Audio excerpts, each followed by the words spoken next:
everybody. Welcome to another episode of Terp Talk, brought to you by Persepolis Brands and Compassion Co. I'm your host, Sarah Tokes. Today we have Zach with Green Street. Hey, Sarah. Hey, everybody. Hey, I'm so excited to have Green Street in the house today. So let's just get in on a little background about yourself, how you got into the industry, and how you kind of got to be with Green Street. Sure. Interesting story for myself. I've only been in the industry a year, actually. I was a teacher before this, a special ed teacher. I went to University of Vermont. I'm from the East Coast, and I got my degree in marketing and communications.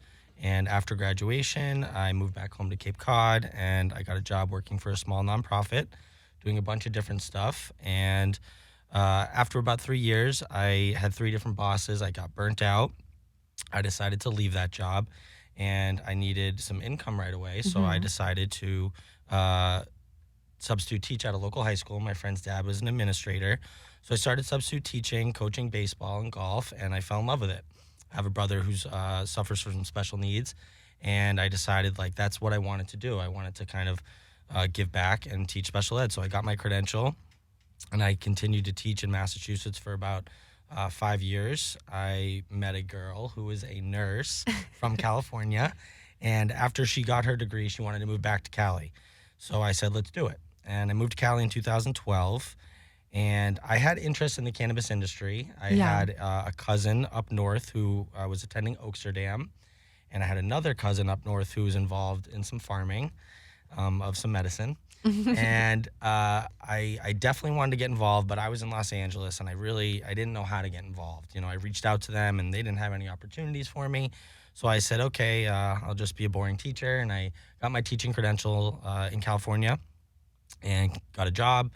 And I was happy. I was teaching and bartending, making decent money. I broke up with the nurse, but continued to just live in California and have some fun. And after about 5 years, I got burnt out. I just wasn't fulfilled professionally. I was dealing with a very difficult population of students. And I decided maybe I could get into cannabis. Maybe it was a real thing. You could get a job besides at a dispensary, which I actually did try to get a job at a dispensary in 2012. How did that work out? It didn't work out. I wasn't a beautiful girl like yourself with tattoos and piercings, and I didn't know anybody. And of course, they probably thought you were a narc or something. Yeah, I'm a white guy with a short, clean haircut, and nobody gave me the time of the day. Yeah, of course. So, fast forward 5 years later, weed is on the precipice of becoming legal, and I'm like, okay, maybe this is something I can do. So I reached out to my best friend, and I went to high school and college with him. His name's Jonathan Troutman, and he's worked with Gary Vaynerchuk for a decade now. Oh, wow. And when we got out of college, he was working with Gary as an intern for free, and I was making $40,000 a year. Thought I was the man, and I'm like, dude, you're crazy. What are you doing? You're crazy. And he saw the potential in Gary, and he said, oh, I know what I'm doing. And fast forward 10 years later, him and Gary just launched Empathy Wines together. Very successful wine business. Check them out on Instagram, Empathy Wines. And Troutman said, you're not crazy. Gary just bought into a branding and marketing agency called Green Street. They're very reputable. They just launched one of the biggest cannabis trade shows around. They've created brands for some pretty reputable celebrities. They created the gas brand for 2 Chainz. They created the Trees by Game for the game. They developed the Pantry brand with the Franks, the celebrity chefs from New York. Yeah. They've done a lot of cool things. And he said, Gary just bought in. Let me see if I can put you in touch with somebody. So he put me in touch with someone, and we hit it off, and I was like, cool, this is going to happen. But business takes a long time, and Gary had just kind of brought his team in, and they were redeveloping Green Street a little bit, starting to grow. Traditionally, Green Street had only been a small team, and I'll go back and tell you a little bit about Green Street's history. So fast forward another year, 14 months to be exact, and they finally offered me a position. And this was after a year of attending events and staying in touch and sending emails and saying, hey, don't forget about me. I'm here. I'll work for free. Because I saw the potential. of the agency, of the business. Obviously, when Gary Vaynerchuk's involved in something, there's a lot of energy and Yeah, of course. a lot of vision He's a there. beast. He's a beast. So how could you not, get excited about something Yeah. like this? I've always been a super hard worker. Had a job since I was 11 years old. So I was all ready to work for free and bartend nights just to get my foot in the door. Yeah. Because I believed in it that much. And then they hired me, and they had this building that they were working on, which came to fruition because, well, let me just back up, I guess, and tell you about how Green Street got started, and then that will segue into the building. No problem. Yeah. So Green Street traditionally was founded as an advertising marketing agency in 2012. My bosses are Rama Mayo, Josh Shelton. They got teamed up on a project for Snoop Dogg called the G-Pen, herbal vaporizer. Yeah. And Josh was a lawyer working for Vicente Sederberg, and Rama was working for a marketing agency. They got teamed up, and they were very successful. They kicked ass with the project. And Joshua said, we should start a business licensing products for celebrities. Rama said, you're crazy, dude. Cannabis is illegal. Why would we license cannabis products for celebrities? We got lucky on this one. This was in 2012. And Josh said, we should do it. A year later, they decided to do it, and they launched Green Street, and they started to create these brands for the game, for 2 Chainz. They licensed many products for celebrities. They've worked with Ray Sermon. They work with Sublime. They've worked with the Franks, like I said. I mean, if you look at our website, we have 50 brands we've worked with. And they began to develop all these relationships, foster all these relationships, and they built, themselves into the #1 kind of branding agency in LA. And with that, as they started to build up, they partnered up with Gary, and then they launched the Hall of Flowers in 2017. Yeah. Which is the biggest cannabis trade show. And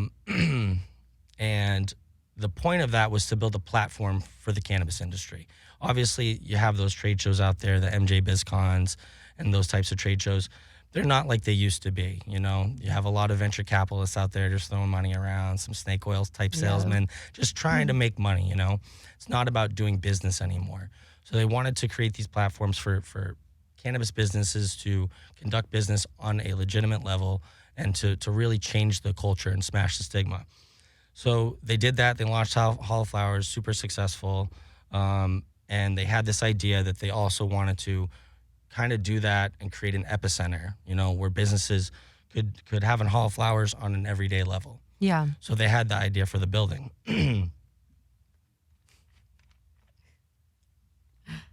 Mood. Sorry. The cottonmouth hit. Yeah, totally hit. So they essentially they had taken up space in the Desmond building. That's where their office was, the penthouse of the Desmond building. Yeah. They were throwing all these dope parties, and brands were attending and saying, hey, how do we get involved in something like this? We want to throw weed parties. We want to have our clients here. We want to do business like this. So my bosses had an idea. Let's rent out another floor and we'll sublease it. So they subleased a floor at High Times. And High Times started throwing parties. They subleased a floor to Maid Gallery. They subleased a floor to Hemper. And they had all these cannabis businesses doing business and throwing parties and having fun. And the building owner was cool at first when we were throwing our parties. But then when he saw we were making money, and he started to extort us essentially and kind of charge us extra fees every time we'd have an event. He charged $3,000 for cleaning, something like that. So we just had to deal with it. We were still making money. We were still conducting business, but it wasn't the best fit for us. So we had a meeting one day and with the gentleman, and my bosses told him what was going on. And the guy said, well, I can help you buy a building. And we said, what? And he said, yeah, it's not that hard. And so we partnered up with him, and we bought a building in downtown LA, and we broke construction about 2.5 years ago. Redid the whole building, completely gutted it. 1930s is the original date the building was built. Super cool building. Yeah. Old factory. Was actually used in the tech noir scene in the Terminator. So there is some history there. Yeah, that's super cool. It's the most famous scene in the Terminator. So if you haven't seen and it, it's Green Street's building. Green Street's building, correct. Definitely looking forward to throwing like some sort of pop-up theme Terminator party one day, maybe. That would be so dope. Just like a weed Terminator makeup Yeah. instead of the red. For sure, for sure. So they bought the building, and like I said, the idea behind the building was an extension of the Hall of Flowers to create this platform where we could conduct business on a legitimate level. Yeah. And 2 years in the making now, we're almost complete. The building is 7 stories, 67,000 square feet, all cannabis, all cannabis. First floor will be a restaurant called Gusto Green. They are a Canadian restaurant group. They have one restaurant in the United States called Felix. It's in Venice. Very reputable restaurant, James Beard nominee. So we're super excited to have them in the building and partner up with them. We would have taken a pizza shop Yeah, in there. of course. Some fast food, Yeah. anything. But they reached out to us. They're going to be focusing on cannabis as a wellness ingredient. Okay. Okay, so like terpenes and flavor profiles and pairings and stuff like that. Won't be any medicated or infused foods to begin with. They may evolve into that, but Yeah. more as a wellness ingredient. That's awesome. And the second floor will be gallery and retail space. Our friends from Show Products are leasing out that floor. Show Products is a group. They have a bunch of different ventures, Dab Nation. They have some hardware that they do, the Cart to Focus V. We do a lot of work with them. We've done a lot of work with them in the past. They'll be leasing out that floor, and there'll also be other retail opportunities on that floor. Third and fifth floor will be co-working spaces. So we have 14 co-working suites on each floor.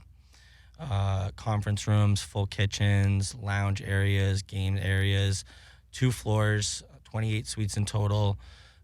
With those tenants will also receive lots of other benefits within the building. Yeah. The 4th floor will be MOTA, the Private Social Cannabis Club. Lots of cool, exciting things going on there. All the furniture in there is from Indonesia. They spent like Oh, wow. a couple $100,000 on some beautiful furniture. They're partnering, I can't say with who, but they are partnering with some people to have some spas in the back. They'll have 2 to 3 massage rooms, mani-pedi areas, stuff like that. There'll be a cafe. There'll be a library. There'll be an arcade. Lots of cool All stuff. inside of the lounge? Correct, on the 4th Oh, floor. wow. Yeah, correct. That's crazy. Yep, the 5th floor is the second co-working space, mirror image of the 3rd floor. 3rd floor will be complete first. The 6th floor is the law firm, Vicente Sederberg, biggest cannabis law firm in the United States. And then Green Street will be occupying the 7th floor with our brand showroom and our creative offices. We'll have a small photo video studio, some meeting rooms, a couple other offices for creative purposes. We'll be throwing 2 events a week minimum on the Green Street floor, and that's just for our co-working tenants, just networking events, Yeah. business-to-business events, having buyer events, and that's not to mention any private events or any other partnered events that we want to do up there. There's also plans for a rooftop deck with liquor and consumption. We're working on licensing for a basement dispensary. So lots of cool stuff. I wasn't joking when I said we're calling it the epicenter. It's literally like the epicenter of weed. You just described like a one-stop shop for everything. Yeah. That sounds like the best day at work. You can like Every day's the best day at work for me. you can go do your cold calls and then like go down to the cafe, go to the roof, go smoke a joint and have a drink. That's Yeah, and hopefully close a deal too. yeah, exactly. You That's know? so crazy. And that's super helpful for like sales reps in the cannabis industry because you have a beautiful place to bring your clients, and to really talk business around people that are cannabis friendly because Correct. it's so hard to go meet a buyer or even if you're closing a big deal like a bulk deal and you go to a Starbucks and you're trying to talk and it's like you feel a little uneasy, when you're talking about stuff like that in a public area. So you're creating a sense of comfortability for the industry and that's dope. Absolutely. I mean, and we're all about smashing the stigma. I wish you could go to Starbucks and have those meetings and talk about cannabis in public Yeah. because you should be able to, especially since you're doing your job.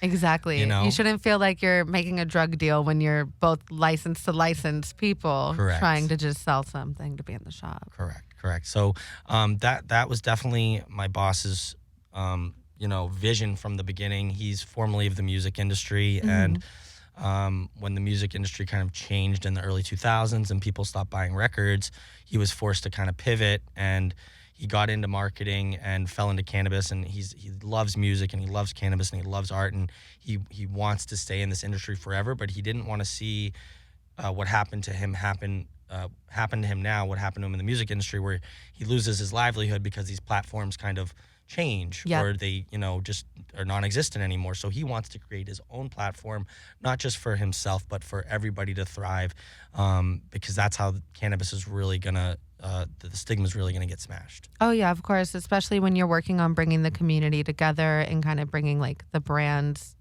together instead of like fighting against. Yeah, healthy competition is needed. People Yeah. need choices. Without that, we're nothing, you know? Exactly. Yeah. Especially when it's like the top shelf growers and then it's like someone that's like sourcing all their flower, and Correct. a lot of people have the same stuff on the shelves nowadays. Correct. So that's always crazy. So what all does Green Street offer? So like for your clients and stuff like that, what do you guys? So we're actually going through a little bit of a pivot phase right now. The past year, we had taken on a lot of client work. Essentially, Green Street built their own brands, right? Mm-hmm. That was what they did before Gary came in. And then we took on a full ad agency. We brought in a full team. We were doing tons of client work. We did work for Ghost. We did work for Potters, dozens of brands. Now that Hall of Flowers is starting to grow so much, and now that the building is almost done, we're shying away from the client work, and we're focusing more on licensing our individual brands, which I can go into those throughout the state and throughout the country. Mm-hmm. And then we're going to work to expand Hall of Flowers. Obviously, we were supposed to have one in the LA Palm Springs area in April, but it was a mean April Fool's joke, and we got canceled on us. So we're looking on expanding the show, finishing off the building, licensing our brands, and then expanding the show and also expanding these buildings. We have plans to do one in San Francisco and do one in New York. Oh, and wow. Do one in Boston. Yeah. That'll be awesome. Yeah. Is there any updates on when Hall of Flowers might come back? I don't have any updates. I did I know that's see, such a tricky question right now. I did see that Hall of Flowers did just, my friend Delia from Hall of Flowers had an awesome post the other day. They're going to be doing kind of like an online business-to-business portal for people in lieu of a physical Hall of Flowers. Yeah. I believe, I have to look it up, but I want to say it's on July 1st or something. It's within the month. That's their next move right now. We can't give an answer to that just because of course, because the whole COVID thing. Yeah, but I mean, we had one planned for June or July. That's not going to happen now. I'm hoping we can get back into it into next the fall, year. into the yeah, hopefully up north. If we do have it in the fall, it would be up north in Santa Rosa, and then maybe we can get one next spring in LA. Yeah.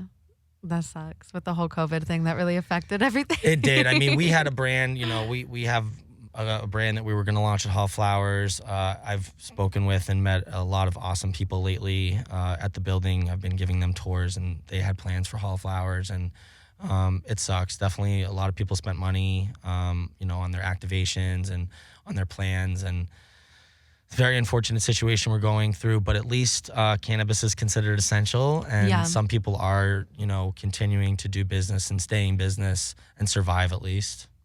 Have you seen any new brands kind of pop up during this whole COVID crisis? I have, and I actually should have brought some to share with you. I'm mad I didn't. Darn. I traveled to a facility the other day in Adelanto. I met some really cool gentlemen. They came by the building to tour. Their brand is called Zana, and they just have flower right now. They have a beautiful facility in Adelanto, 700 lights, 10 rooms. They're working on another build out to do some solventless rosin. They have a really great team, and their flower is beautiful, top-notch flower. The branding and marketing the branding is beautiful. It's kind of like a retro modern theme. They have cool like astronaut on the front. That's the best brand that I've seen. Well, that I've actually physically dealt with. Coming through COVID. Right. And then I've just been sticking to my tried and trues personally. What are your go-to brands that? I love some of our brands. Obviously, I love the Gas brand. Yeah. The 93 is it's really good weed actually, for a good price point, Yeah. $55. I got put on it from Hall of Flowers, actually. Yeah, it's great. And I Yeah. mean the eighths go for $55, $60, and the THC percentage is up 26 to 29% usually. I also love our vacation brand. It's a little bit cheaper price point, but the quality of the flower is very good, and you can get half-ounce bags of it, which I prefer to get the bigger bags for myself. That's the one that does the ounce joint, right? Yeah, so we also have the vacation brand has a 12-gram It's 12 gram. It looks grams. like an I ounce. know, it looks mean, like an ounce. Mo's like, who's going to smoke all the this? thing, yeah, you gotta definitely get your friends, I guess, on a non-COVID party Yeah. to smoke it. But it's a great product. It definitely is a novelty. People love it. We hadn't seen anything like it. We want, we created as a joint for concerts, for parties, for Yeah. shows. You can bring that to a concert? Well, I mean, we do what we want at Green Street, but those are my favorite in-house brands. Locally, I love the Connected. Yeah, Obviously. Connected is always fire. I love Connected. I get a lot of that. And then I'm a big concentrate guy as well, so I get their concentrates, and I get Raw Garden as well. But I'm not a snob or anything. Yeah. How is the cannabis different from the East Coast? Well, the scene is completely different. When I talk to my friends about what's going on, I'm basically speaking a foreign language to them. Yeah. Even when I, just talk about concentrates or dabs, or they don't even know, Really? And these are kids that I smoked weed with all day, every day growing up. It's just such a different scene. Of course, everyone grows up and, sometimes they grow out of cannabis. Not myself. If anything, I'm growing more more into it. You are the weed. Yes, exactly. And I'm going to take over. We're going to take over. But yeah, it's the education isn't there. The open-mindedness isn't quite there. I mean, Massachusetts is progressive. It's getting there, but I grew up on Cape Cod. It's a very old school, there's never going to be, I don't foresee a dispensary on Cape Cod anytime soon. Really? It's one of those. It's one of those, the bars close at 1, but they really stop serving at 12:15. And there's nowhere to, all the convenience stores are closed from 1 to 3. You can't get water or cigarettes or because they don't want people partying. They don't, retirees are there. It's definitely different. When I go home to the Cape, I have to bring my own stuff because I know I'm not getting it there. Is the quality is completely different? Completely different. Yeah, I sent a buddy some stuff recently. Yeah. Some edibles, some flowers, some vape cartridges, and he said it was hands down much better than anything he had gotten from his local spot.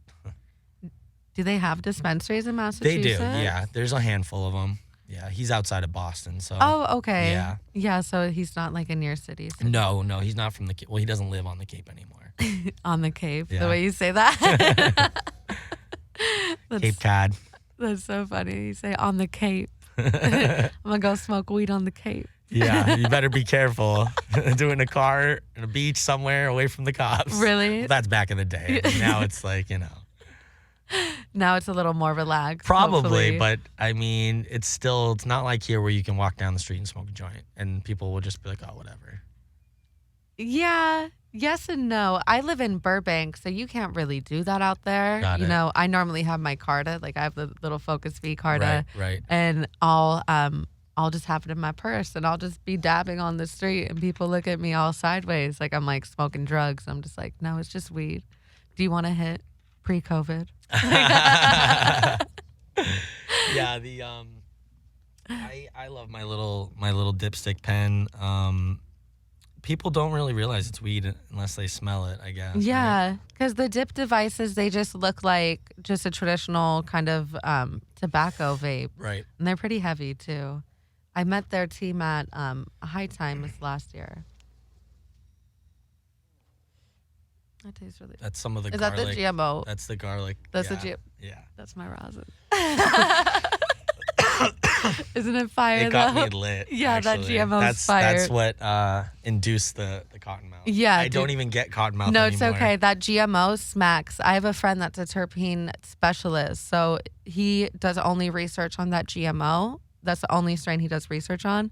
So he actually has like just a bunch of like GMO hash rosin. So he'll gift like a couple baller jars to me a week just for me to kind of do little The terps hash on. rosin is my favorite. Yeah, that's the solventless. my yeah. go-to is Yep. always like hash rosin. There's like, I'm not gonna hate on the solventless rosin. I just kind of like the lighter colors Right. and like the more terpy smells. You know, that's Yep. just Yep. because I feel it hits you different when the terps really, Yeah, that's the point. when the It's terps medicine. creep up on Right, you. Right.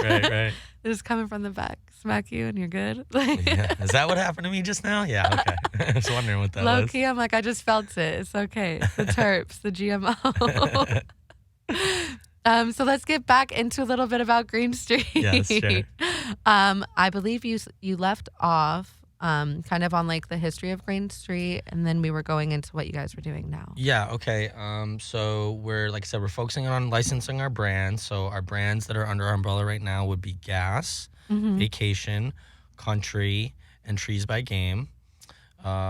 We actually we're working on some big things. I'm under an NDA, so I can't go into too much, but we have some big things going on for Green Street on the brand side, on the brand licensing side. Yeah. Yeah. And then, we'll be focusing on the building. We should be ready to launch, hopefully all COVID based, it depends when the city says we can kind of get back to working in offices.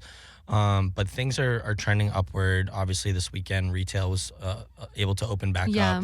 So we're confident that we should be able to launch in July, hopefully, and that will be with the first co-working floor, the law firm, and then the Green Street floor. And like I said, we'll be, as soon as we launch events, we're going to hit the ground running. Can we host events though with the whole COVID thing? How would that work right now? I'm sure there's going to be regulations, but like, if people are going to be able to go into restaurants, I think we're going to be able to do events. And the thing is, like, True. yeah, I mean, that's the way I look at it. I mean, eventually the world is going to have to reopen. Sports, they're going to have sports. They're going to do these things. They're just going to be different, I think, right? Yeah.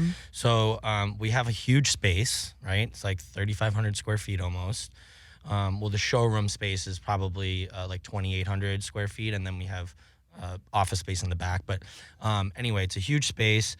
If we got to spread out, we got to spread out. If we got to wear masks, we got to wear masks. But I'm confident that, we'll adjust and we'll pivot and we'll find a way to make it happen. I feel you. Just Yeah. like, Green Street has always had, there's always been, what's the word I'm looking for? Difficulties with the way they have to run their business, right? Because they market cannabis products, and there's always regulations, and there's always rules, and there's always creative ways we have to go around it to get our job done. Yeah. And that's what we're going to do. I feel you on that. How has COVID affected your whole, like the business kind of like opening and with the construction? Has it been hard? I've been busier than ever. Yeah. So it's been good for me.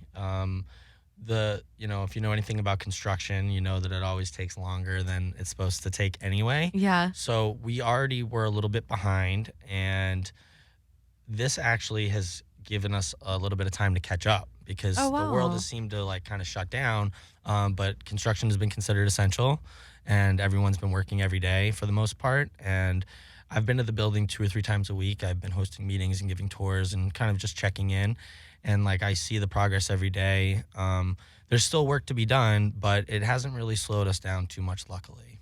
Yeah. And then in terms of my day to day, we have we'll be launching the co-working suites, and I'm kind of in charge of onboarding the new tenants right now and trying to fill those last suites. And we have 14 suites. 9 of them are rented out, so we have 5 available. And I have like almost probably 8 or 9 different people that are like teed up, ready to go. They want in. They just want to see what the city's gonna say. Yeah. Right. So like people are ready to come back to work. They're interested in the building. And I've been, like I said, just giving a lot of tours and doing outreach and meeting lots of awesome new people, connecting with lots of people in the industry and seeing how they've been doing through COVID has been kind of fun to see like how people have been persevering. Yeah. Yeah. It's either they've been more motivated or they've just fallen off the face of the earth. There's no in between. Yeah, and luckily, I'm of a positive mindset, and Yeah. I just love to like give energy out and receive positive energy. And like most of the people I've been around have been on the up and up for the most part, Yeah. and really just grinding. And that's how you have to be that's all during you a can time do. like That's this. all you can do. Because if you're going to continue to be negative, everything in the world is just going to Gonna get attract the worse. And then negativity, right. once you're positive, then you're manifesting, then all this good stuff is going to happen to you. You got it. You know, and especially in a time like COVID and like with the industry like cannabis, to where I hate to say it, there is a lot of negative on us just because of the stigma of cannabis. Right. You know, so like just the fact that like you and I, we have a career in cannabis, and like I would have never been able to even fathom like 5 years ago that I'm going to have a career in cannabis. I agree. And I'm going to have a podcast on cannabis. You know, so like just being able to be a positive voice for everybody in the industry and just come together is kind of like the best thing to do right now. Absolutely. You know, check on your buddies, go on LinkedIn, go make some new buddies. That's how we It became can't hurt. buddies. The worst someone could say is no or ignore you. Reach out to Exactly. people, introduce yourself, be humble, and be a hustler. Yeah. And good things will happen for sure. Yeah, you have to. That's just key. That's the key to life right there. What is it like working with some of the celebrity brands? It's a lot of fun. I've definitely hung out with some cool people. Yeah, I'm sure. I've met a ton of celebrities in my life. I grew up caddying. I've caddied for a lot of famous athletes and, Oh, and cool wow. people. I've golfed with Arnold Schwarzenegger. I've met Bill Murray. I've caddied for a ton of athletes. So that's nothing new to me, but it's awesome. I've chilled with Juicy J. Yeah. I've hung out with the game. My first actually month at Green Street, I was tasked with delivering a quarter pound of weed to the game at the Roosevelt Hotel Oh my gosh. for a private party. Yep, and I brought that up to his Marilyn Monroe suite and left it for him. That's dope. Yep, and then we also had a private function for the game when he released his brand at MedMen. Mm-hmm. They did a little thing over there, and our office isn't far, so they walked over and they had a little private party. And I was actually tasked with organizing, throwing that party. Oh, wow. It was right after Hall of Flowers, and one of my bosses was either sick or out of town, and the other one was sick, and then one was out of town. And they were like, "We need you to do this." Yeah. And I did it, and it was cool. And we had like 60 people smoking weed at the same time in our office. That's dope. Yeah, and the game's a man. Is he pretty involved with his brand? He's super involved with the brand. He actually is super involved. We wish that everybody we worked with was like him. Yeah. Yeah, for sure. Because we've worked with a lot of celebrities, and you know, sometimes they just want to put their name out there and don't really want to get involved. And, Yeah. At Green Street, like we're all about just working, right? We like to work, and we like our partners to work with us to make the brand the best thing that it can be. You know, same thing with 2 Chainz. Super involved in the brand. He's reposting from the Instagram all the time. Yeah. Yep. And then the Franks with the pantry, when we were working with them, they were coming to our office and hanging out and doing dinners with us. So we've been very fortunate in that regard. You know, like I said, my boss has a background in music, so he understands, you know, the relationships with these types of people and how they like to be treated. Yeah. And it doesn't hurt, you know, to share their product with them a lot too. That's awesome. So yeah, we have, I didn't mention this yet, but we are launching a brand with Juicy J Oh, wow. and Gary V called Asterisk With Goods. Gary V? Gary V, Juicy J, and Cody Hudson What? are all partnered in this brand. Okay. I'm sorry. I thought I told you this. No, but you I know I didn't. didn't Oh my talk about it now. I gosh. thought I told you before. No. Yeah, so we were going to launch it at Hall of Flowers. It's an awesome brand that we have working on. Cody Hudson is the designer. He's pretty famous artist. He's Chicago-based. He's done a lot of work with Nike. He goes by the name Struggle Inc. on Instagram. He's the artist. Beautiful packaging, beautiful art. You can see it all on Instagram at Asterisk Goods, ASTERISK Asterisk Goods. And then Gary is our social media partner. Juicy J is our music and culture partner. Yeah. and we were going to launch that at Hall Flowers. We had the packaging ready, we had the flower ready. Juicy was going to be there, Gary was going to be there. Yep. What? But we had to cancel, so the launch has been delayed. I believe it should be happening in about a month or so.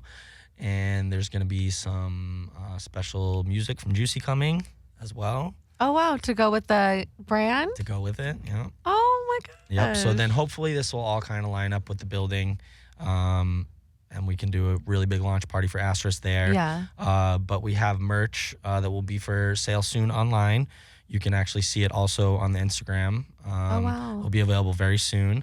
So keep following the Instagram for the update there. But yeah, that's our newest little baby that we're super excited for. And a lot of cool stuff. A lot of cool stuff there. That seems really exciting. So what's it like kind of working with Gary V? Gary, I haven't worked much with him. I don't want to say he's hands off, but he's definitely hands on. But he, realizes that Josh and Rama are the cannabis guys, right? Yeah. And that they've been doing this for a long time, and he trusts them and kind of empowers them and enables them to kind of do what we do. And that's that essentially. I mean, he's involved with the Hall Flowers side, but in terms of the brand work, aside for the Asterisk brand, Yeah. he's not that hands in, but I mean, everyone, if you know Gary V, like he's amazing. He's super, inspirational, and the energy that you just get just by being around him is like so intoxicating. I'm sure. Yeah, so super cool. My bosses had tried to reach out and partner with him for years and years. It took them 5 years before he got a response. Oh wow. Yeah, and then they met with Gary, and Gary, I guess, was really impressed with all the work they had done and partnered up with them. That's amazing. Yeah. That's so cool that Gary is a part of Green Street. I think that's Yeah, I think it's really going to help, this whole, coming back to this destigmatizing cannabis, we need people like him to help smash these barriers down. Yeah. Gary talks a lot about disrupting things and changing things and changing people's perceptions and not giving a fuck. you could say To quote it. you, Gary, not giving a fuck about what people think about you. Yeah. And it's this mentality that we're bringing kind of to the cannabis sector. Like, not that it hasn't already been there, but we're also bringing a professional flair to it. You're not chatting it up though. If you know what a chat is. Yeah. Okay. Yeah, I do know what I do. Yeah, I'm like you're not a bunch of chads coming in. You guys are like actually from the cannabis industry and you understand us. And I think that's really cool that you guys, your founders are actually from cannabis and both music. Right. So well, that's so cool that the involvement with Gary and everything. Do you have any like tips and tricks on like kind of creating a brand or like when it comes to marketing for like cannabis? Well, first off would be have some capital for sure. It's definitely not cheap. Have some capital, align yourself with the right people. Yeah. There are a lot of people out here that are just out here to make a dollar. They don't care about you. They don't care about the brand. They don't care about your intentions. I would say capital, the right people, obviously good ideas. You need to surround yourself with some people that know the industry. You can't just have money and say, oh, I want to start a cannabis brand. Yeah. It doesn't really work like that. We've seen, people with millions of dollars lose it in no time, If you know, the Genius store just went out of business. What? Yeah, on What? Melrose. They closed down When? 2 months ago. Really? Before the COVID hit, and they had a lot of money. Oh, So I did not know that. Yeah, so like it goes to show you, like, just because you have $10 million doesn't mean that you can start a brand and be Yeah. successful. Just because you have a celebrity backing doesn't mean you can just be successful. And yes, we do have celebrities, and we've, because of my boss's background in music, he does find it necessary to kind of anchor these brands with a celebrity. Yeah. Not that that's going to win. That alone is not going to win. There's lots of other things that go into it. And that's also not saying that you need a celebrity to be successful. You don't need that. You need money. You need the right team. You need vision. You need to be able to work hard. And you need to be able to work for free for a while. I have a cousin, and she actually just received a small business loan, and she is going to start her own brand. and I've been kind of working with her and helping consult with her on how to put her ducks in a row, and Yeah. with all the licenses and whatnot. And I told her, she got a $200,000 loan, which is awesome. Yeah. But I told her, like, be prepared. You need more probably. Um, but she's a hard worker, and she's all about it. She's already looking at Sweet Space in the Green Street building, Yeah. because she realizes, like, the value that comes with Being associated with the Green Street. Many people have said, well, what's in it for me? Like, why would I? What's the value? And I said, well, the value is our network.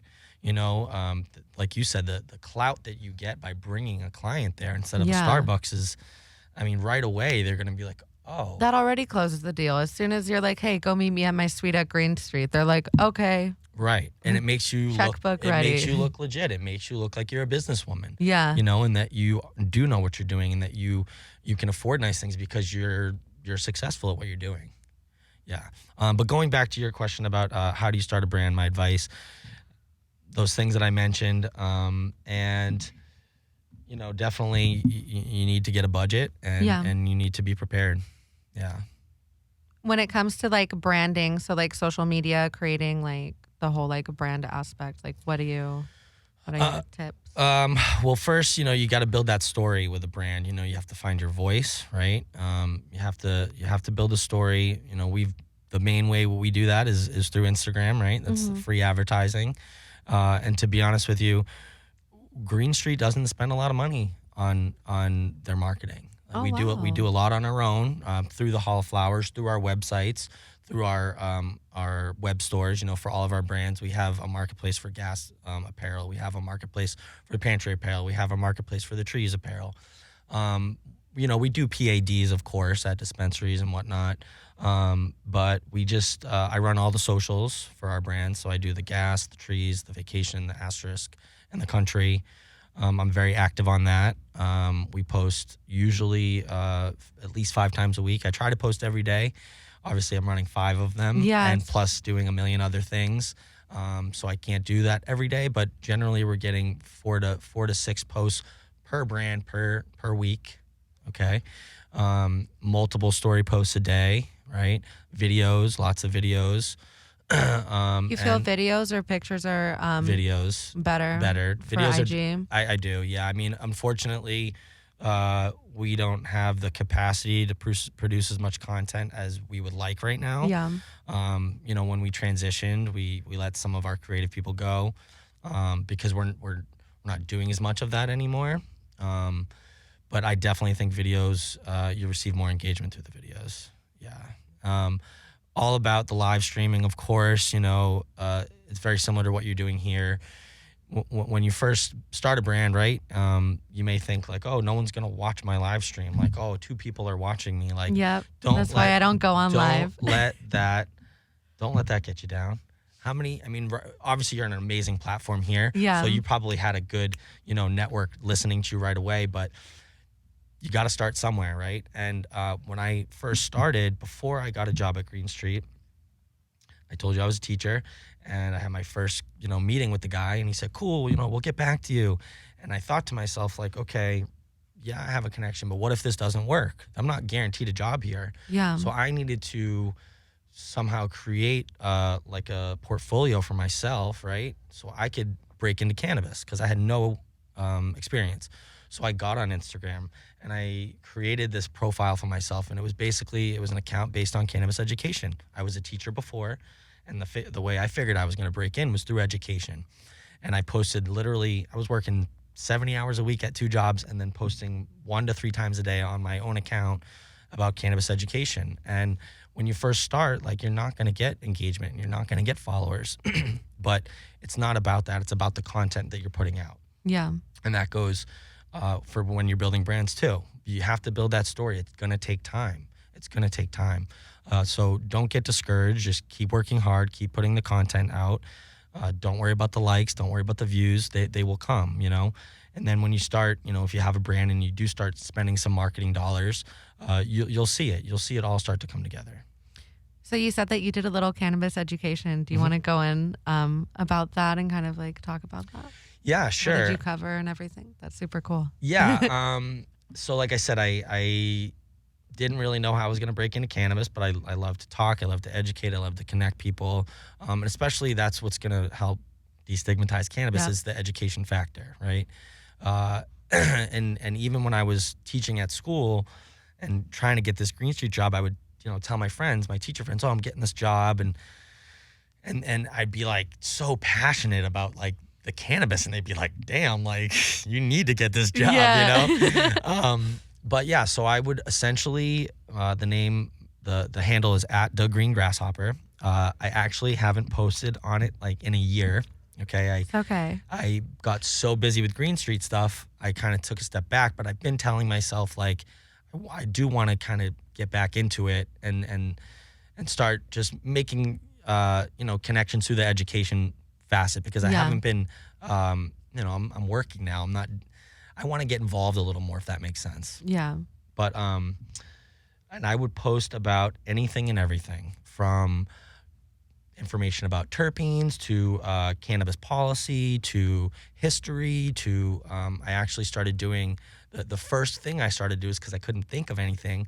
I was like, I'll do reviews, and I was going to dispensaries and getting product, and then I would do a product review and a dispensary review, and I would do that like a couple times a week, and then I started to gain some more followers that way, and then that's when I would start to do more posts, and I would like, okay, I'd do one of those, and then I'd maybe share like a beautiful picture from like a cannabis photographer, and I'd pump them up, of course, always pumping people up, always giving credit to the artist, always giving credit to whoever, if it wasn't my own photo, and starting to build this community, right? And I amassed a decent following in 6 months to a year, but that wasn't my motivation anyway.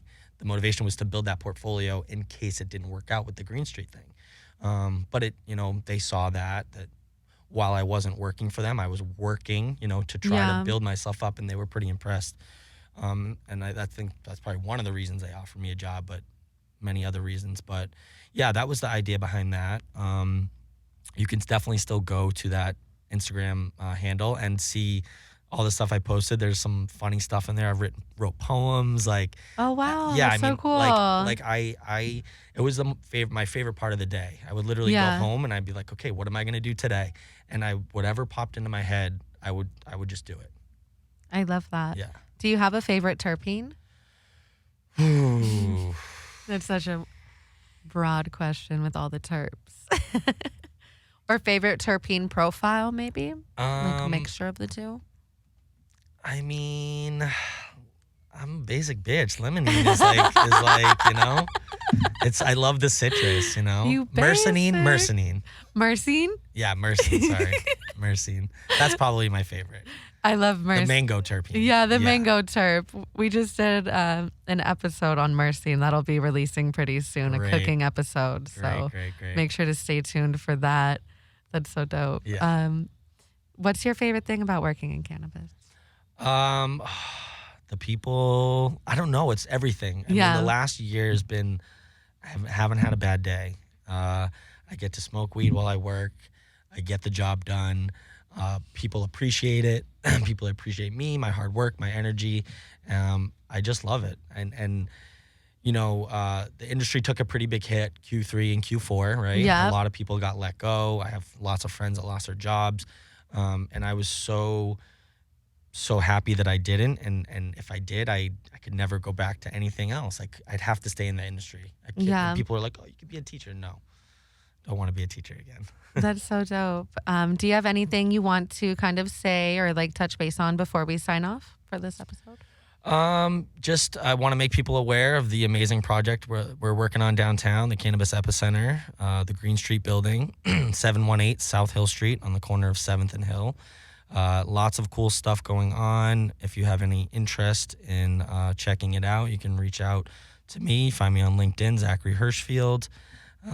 That's it. Thank you so much for having me. It's been awesome. Yeah, of course. Thank you so much for coming on the show. And thank you everybody for tuning in to another episode of Terp Talk, and we'll talk Terp soon.